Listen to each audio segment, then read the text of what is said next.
নারী নষ্ট হে তিলে তিলে। নারী শাশুড়িরে দেখা শাশুড়ি অহা শিখে, আর মারে দেখা মা অহা শিখে। কথাগুলো সবার লেগা না আপারা, এই কথাগুলো হইল কিছু অংশ নারীর লেগা। একটা মাইয়া সব কিছু রাইখা তার ভাই বোন, বাপ মা, দাদি সবাইরে রাইখাই কিন্তু স্বামীর ঘরে পা রাখে।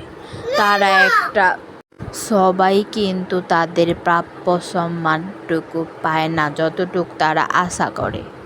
শুরু থেকেই কিন্তু কোনো মাইয়া কোনো শ্বশুর বাড়িতে বেয়াদবি করে না।